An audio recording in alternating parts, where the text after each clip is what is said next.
vision and pay me. It's never this way. We indigenous, maybe we winning this crazy.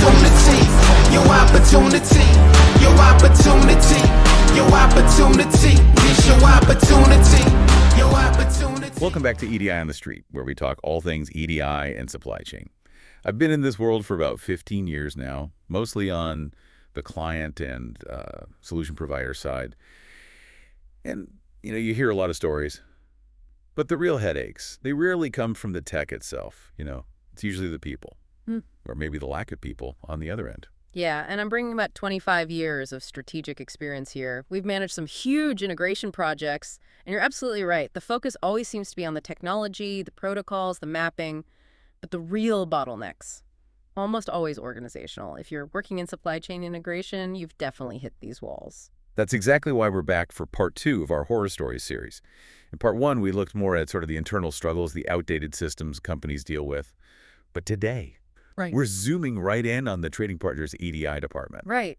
The very group that should be making integration smoother. Exactly. But often, they're the ones building the biggest barriers, the moat around the castle, so to speak. Precisely. So today, we're diving into 5 specific cases. These aren't just theories. They're real documented situations, painful ones, where the trading partners' processes, whether it was through sheer rigidity, terrible communication, or just plain technical screw-ups, caused huge delays, drove up costs, and honestly, probably drove the client's team completely bonkers. Yeah, I bet. So our goal here is to unpack these horror stories, pull out the lessons, and talk about how you can maybe spot these issues, prevent them, or push back effectively when you encounter them. Okay, so we've sort of grouped these into 3 main areas of failure: rigid processes, communication breakdowns, and execution problems. Let's kick things off with maybe the most common one we see: the cost of bureaucracy and over-rigidity. Sounds good. All right, case 1. We call this one the endless testing nightmare. Picture this. Our client, a supplier, is onboarding a major new trading partner. Important stuff. But it was complicated because the partner needed the supplier to integrate 6 different internal divisions. 6 separate entities, basically, all needing their own EDI flow. Right, 6 divisions. That means 6 sets of mapping, 6 different identifiers, 6 rounds of testing. It adds complexity, sure, that part's manageable. Okay. But where it went off the rails was the partner's internal EDI team. They seemed to treat this onboarding like, I don't know, an exercise in just sheer volume, like it was driven by some kind of rigid mathematical formula. They mandated these excessive, almost arbitrary numbers of test documents. Okay, excessive. Let's put some numbers on that because it really highlights the pain. For each of those 6 divisions, the partner demanded 10 purchase orders, 850s. 10 invoices, 810s, and 10 credit debit adjustments, 812s. Okay, 30 right there per division. Yeah, but wait, there's more. They also required 4 non-PO invoices and 4 non-PO credits, just because. So what's a total? 38. 38 test documents required just to check the box for one division. Right. Now, multiply that by the 6 divisions our client had to bring on board. Wow. Okay, 6 times 38. That's 228. 228 unique test transactions they expected. 228. Generate them, send them, wait for feedback. It's a lot. It's insane. Let's just pause there. Strategically, what's the point? As EDI folks, the goal of testing is validation. Right. Does the map work? Does the data flow? Exactly. Once you send one successful purchase order and it validates the structure, the segments, the qualifiers, the item numbers, the system connection, what possible value do you get from sending 9 more identical 850s? Oh. 0. Absolutely none. Testing is about proving capability, logic, maybe edge casing. Like different item types or shipping scenario. You need variation to test those things. But sending the exact same data payload 10 times, it just proves you can hit send 10 times. It doesn't find new errors. It doesn't test system integrity any further. It's just pure administrative waste. Busy work. Okay, let me play devil's advocate for just a second here. Could there ever be a reason for this? Like maybe the partner system is huge and clunky and they're worried about, I don't know, data load or throughput. Is it some kind of weird stress test? That's a fair question. But look, if they were really testing throughput, they wouldn't ask for 38 documents per division and then take a week to respond. They'd ask for, say, All 228 transactions fired off within an hour to measure latency under load. Ah, okay. Good point. Based on our experience, this isn't about technical testing. It's usually about organizational liability. It's CYA. Covering your assets. Exactly. They create this massive, rigid checklist. So they have documentation saying, look, we made them test 228 times. If something breaks later, clearly it's the supplier's fault. They're trading actual efficiency for perceived defensibility. It's backwards. And that bureaucratic mindset, the cost of it, it gets worse, right? Yeah. Because it wasn't just the volume, it was the speed or lack thereof. Oh, yeah. That was the killer. So our client carefully creates those 38 test documents for Division 1, sends them off, and then they wait. How long did the partners team take to review? 5 to 7 business days, a full week, sometimes more, just to look at the results and say pass or fail. For each round? For each round, for each division. Think about that. Let's say Division 1 has one tiny mapping error on an invoice. A misplaced qualifier. Something simple. Happens all the time. Right. So they wait up to 7 days just to get that one rejection note. The client fixes it, maybe takes an hour, they resubmit, and then they wait another 5 to 7 days for the next review. That one tiny fix just costs 2 weeks of project time. 2 weeks. And multiply that across 6 divisions. Maybe each needs a couple of tweaks. You see how it spirals? A project that really should take maybe 4 to 6 weeks suddenly stretches into 4, 5, 6 months. And meanwhile, the client's leadership is asking the supply chain manager, hey, what's the holdup with that new partner? Where's the revenue? And the answer is, well, we're still waiting for them to approve the 17th successful test invoice for Division 4. It sounds ridiculous, but it happens. Is death by 1,000 cuts. It really is. It's process becoming the enemy of purpose. And the cost isn't just the support hours spent making useless test data. It's real money, delayed revenue, higher inventory costs while you wait. It's a huge hidden cost. That idea, the internal rigidity causing external friction, that actually leads us pretty neatly into our next example, Case 5. Similar pattern, but this time driven by a giant third-party provider. Ah, yes, Case 5. This one involved a big food producer trying to get set up with a major wholesaler. Standard stuff, except the wholesaler outsourced their entire EDI operation to one of those really huge legacy EDI providers. You know the ones. Dealing with them isn't like dealing with a partner. It's like dealing with a machine built on standardization. And that standardization often means a mandatory one-size-fits-all testing script. It makes sense for the provider, right? They run the same script on everyone. It's efficient for them. But for the company trying to integrate, it creates massive friction. So what was the specific barrier here? The provider absolutely insisted on testing every single transaction type listed in their standard script, even if the trading partner, the wholesaler in this case, didn't actually use that document in their day-to-day business. Yeah. So, for example. Okay, so the wholesaler might only use, say, purchase orders and invoices and maybe ship notices. Pretty common set. Right. But the provider's script also mandated testing for the product activity data document. That's inventory movement sales data, right? Yeah. Useful for some, but definitely not universal. Exactly. Many partners simply don't exchange it, but the provider's attitude was, it's in the script, you must test it. So the client, the food producer, had to. They had to waste time and resources generating fake data, mapping a document they knew they would never use in production, sending it, getting it approved, only to immediately turn off that document flow the moment they went live. That's just pointless work. Completely. We spent valuable time arguing, trying to explain that this document had zero operational relevance for this specific partnership, but trying to get an exception from a system built on no exceptions. Yeah. How do you push back against that? It feels like arguing with a brick wall or, like you said, a machine. It's incredibly tough. You shift the strategy. It's less about technical logic and more about contractual negotiation or expectation setting. We advise clients now to be really proactive, define the required documents clearly in the scope of work up front. If the provider still insists on testing unnecessary stuff, you document the pushback. State clearly, okay, we'll do it, but any time spent on these non-essential tests will push out the project timeline and potentially increase costs. You make the consequences clear. You have to. It's ironic, isn't it? Standardization is supposed to make things simpler, faster. But when you apply standards rigidly, without context or flexibility, they just become another source of friction and delay. So both Case 1 and Case 5 really highlight that same problem. Right. Bureaucracy, whether it's internal or outsourced, just adds cost without adding any real value. Absolutely. Okay, let's shift gears a bit.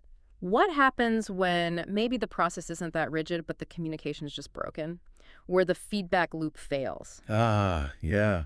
That leads us to case 2, the retailer with the portal wall. Hmm. This involved our client, a pretty big manufacturer, trying to send EDI documents to a massive household name retailer.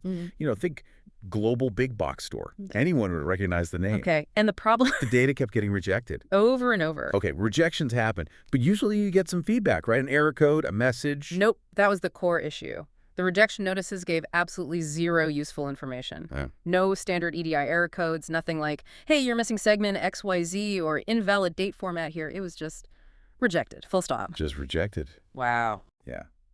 And the real wall. The retailer had a strict policy. Absolutely no human EDI support team available for suppliers. Yeah. No phone number to call for troubleshooting. No email address for technical questions. Nothing. So they basically built a system designed only for data intake, with no mechanism for resolving issues with that intake. Pretty much. Their entire support model was based around a proprietary web portal. And that portal only did one thing: show you if your file was accepted or rejected. Which, without knowing why it was rejected, is almost useless. Exactly. So the client was forced to, as you called it earlier, fly blind. And flying blind in EDI is incredibly costly and frustrating. It means the client's team has to just guess. Right. Okay, maybe they didn't like the date format. Let's try changing that. Tweak one field, re-upload the whole batch. Wait, still rejected. Okay, maybe it's this qualifier. Let's try that. It becomes this painful trial and error process. In a normal situation, if you get a rejection, you pick up the phone, call the partner's EDI analyst, say, hey, getting an error usually solved in minutes, maybe an hour. Yeah. But when you're guessing, tweaking, uploading, waiting, that simple fix can easily turn into days, sometimes weeks, of just wasted time. Orders get delayed, payments get held up. It impacts the whole business. Portals like that, they're often sold internally as these great self-service tools. Look, we can reduce our support headcount. It's more efficient. Right, efficient for them. But when they build them without any real transparency or feedback mechanism, they're not self-service tools, they're just walls. They push the entire burden, the entire cost of troubleshooting onto the supplier. Exactly. The retailer saves money by cutting their support team, and that cost just gets shifted directly onto the manufacturer, who's now burning hours trying to reverse engineer the retailer's secret validation rules. It really does create an adversarial feel, doesn't it? Instead of collaboration, it's just demands without support. It completely breaks that essential EDI feedback loop. It turns what should be a quick technical fix into this prolonged organizational headache. Okay, so that's a failure of the system, the lack of transparency. But case 3 highlights a different kind of communication breakdown, more about the people involved. Right. Case 3 involved a food distributor working with a hospitality company. Think like a hotel chain.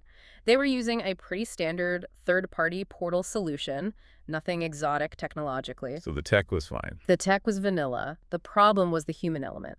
The person designated as the EDI contact at the hospitality company. Well, they just weren't equipped for the job. Meaning they lacked very basic, fundamental EDI knowledge. We're talking struggling with terms that are just everyday language for us, like AS2, or even understanding what an 810 invoice is. Oh, wow. That's tough. It's a huge organizational gap. Take AS2, for instance. That's the standard for secure document exchange over the internet, right? Handles connectivity, encryption, receipts. It's foundational. Absolutely. So when a technical issue comes up, and they always do like an AS2 connectivity problem or maybe a certificate mismatch error, trying to explain that to someone who doesn't grasp the basics, the communication just snaps instantly. Yeah, if you're trying to explain that their security certificate, the thing that verifies who they are and encrypts the data, has expired or doesn't match yours, and they keep asking if they can just email you the file instead, you've got a problem. It's like trying to discuss calculus with someone who's still figuring out addition. You're just speaking different languages. A certificate mismatch, for example, that's usually a minor issue. Someone knowledgeable needs to update a security file, refresh a connection. Should take, 30 minutes? Maybe an hour if they need to find the right person. Right. But trying to convey the problem and the required fix to someone who is, frankly, EDI illiterate, the issue just stalls. Right there. I remember once spending literally a whole day trying to explain the difference between putting a file in a shared folder versus using a secure transfer protocol like AS2 or SFTP. I finally realized I wasn't troubleshooting. I was just providing free, very basic IT training to the contact. That's exactly what happens. The operational impact is huge. Every little technical glitch that should be a quick fix turns into a days-long, sometimes weeks-long ordeal. Because the first point of contact, the designated EDI person, they can't diagnose the problem, they don't understand the technical language in the support ticket, and they don't even know how to escalate it properly to their own internal IT team. They become like a human bottleneck. Precisely. A buffer that just absorbs time and prevents resolution. And this really points to a systemic problem, doesn't it? In a lot of companies, especially big ones, that EDI contact role is seen as purely administrative, not technical. It's just the person who got stuck with it. Right. They might be great at their main job, but they're completely misaligned and unprepared for the technical side of EDI coordination. They become the weakest link through no real fault of their own, just bad organizational structure. Turns quick fixes into these painful, drawn-out sagas. Okay, so we've seen process rigidity, we've seen communication failures. What about when everything seems fine, but then it just breaks? The execution failures. These might be the most frustrating of all. You do all the setup, all the testing goes perfectly, everyone signs off, you flip the switch to go live, and disaster. That brings us to case 4, the missing item numbers. This is a perfect and painful example of why feeling confident after testing doesn't always guarantee success. This case involved a producer of perishable food products, so time is definitely money. They were integrating with a mid-sized EDI provider. And the testing phase. By all reports, it was textbook. Went really well. The client sent good representative test data, included all the critical stuff, especially item numbers, quantities, everything needed for the supply chain to work. Mapping was verified. Yep. Mapping verified. The partner's target system accepted the test documents. Everyone gave the thumbs up. Production readiness sign-off was complete. Looked great. Okay, so they went live. Data starts flowing. And boom, immediate breakdown. As soon as the production data started hitting the partner system, the single most critical piece of information, the item number, was just gone. Yeah. Vanished. Not wrong, not invalid, just completely missing from the data segments. Wow, no item numbers. That's catastrophic. It's an immediate showstopper. ID numbers, GTINs, UPCs, whatever they're using are absolutely essential for everything downstream. Warehouse picking, shipping labels, inventory updates, invoicing, matching payments. None of it works without the item number. The whole system just grinds to a halt. Instantly. Orders can't be processed, product can't be shipped, operations just stop, cold. So how does that even happen? If the item numbers were present and correct in the test data, and the mapping worked in the test environment, how do they just disappear in production? It points to a fundamental failure in the migration process. Moving from test to production. It wasn't a mapping error per se, because we know the map file itself worked fine in test. Right.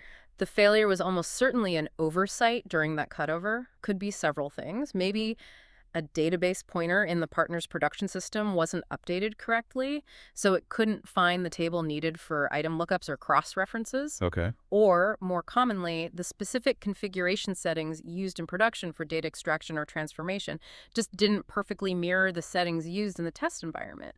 They missed a step in replicating the setup. So basically, they moved the map file, but maybe forgot to move an associated setting or flip a switch or update a related configuration file that was crucial in production but maybe handled differently in tests. Exactly. They failed to ensure that all the necessary components, not just the map, but the data sources, the configurations, everything were correctly migrated and activated in the live environment. This lack of diligence, this simple oversight during migration. It forced the supplier into scramble mode, right? Absolutely. They had to immediately figure out manual workarounds, maybe build emergency cross-reference tables on their end just to keep things moving. It cost them weeks of extra support time, unexpected consulting bills, just trying to stabilize the situation caused by the partner's execution failure. And the context here, perishable food, just amplifies the damage, doesn't it? Massively. Every single day of delay because item numbers are missing isn't just an inconvenience. It means orders are potentially missed, product sits there getting closer to its expiration date. You could be looking at significant spoilage, real revenue loss.